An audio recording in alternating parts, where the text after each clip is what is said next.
আজ ঐতিহাসিক মুজিবনগর দিবস।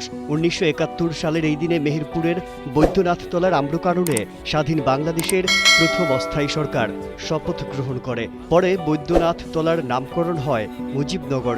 তবে ঐতিহাসিক এই দিনে মুজিবনগরে এবার কোনো আনুষ্ঠানিক কর্মসূচি নেই। আম্রকানন ও স্মৃতিসৌধ এলাকা এবার অনেকটাই নিস্তব্ধ। প্রশাসনের কর্মকর্তারা জানিয়েছেন, সরকারিভাবে এবার সেখানে অনুষ্ঠান আয়োজনের ব্যাপারে বৃহস্পতিবার পর্যন্ত কোনো নির্দেশনা আসেনি। তবে গেল বছরের আয়োজনে প্রধান অতিথি ছিলেন তৎকালীন অন্তর্বর্তী সরকারের মুক্তিযুদ্ধ বিষয়ক উপদেষ্টা ফারুকী আজম। উপদেষ্টা ভোরে সূর্যোদয়ের সঙ্গে সঙ্গে মুজিবনগর স্মৃতিসৌধে জাতীয় পতাকা উত্তোলন করেন। এ সময় গার্ড অব অনার শেষে স্মৃতিসৌধে পুষ্পার্ঘ্য অর্পণের মধ্য দিয়ে জাতির শ্রেষ্ঠ সন্তানদের স্মরণ করা হয়। এছাড়া জেলা প্রশাসন আলোচনা সভা এবং জেলা শিল্পকলা একাডেমি সাংস্কৃতিক অনুষ্ঠানের আয়োজন করে। টানা তৃতীয়বার অর্জন করেছে দেশের সেরা সুপার ব্র্যান্ড স্বীকৃতি বসুন্ধরা টিস্যু।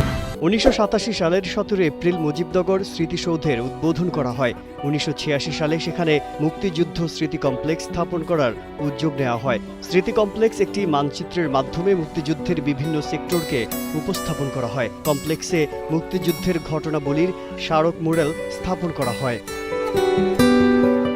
২০২৪ সালের ৫ আগস্ট আওয়ামী লীগ সরকারের পতনের পর মুজিবনগরের স্মৃতি কমপ্লেক্সে হামলা চালিয়ে শেখ মুজিবুর রহমানের ভাস্কর্য ভেঙে ফেলা হয়। ভাঙচুর করা হয় ৩০০টি ছোট বড় ভাস্কর্য। দিবসটি ঘিরে যে প্রাণ চাঞ্চল্য থাকে, এবার তার অনুপস্থিতিতে স্থানীয় মানুষের মধ্যে কিছুটা হতাশা দেখা গেছে।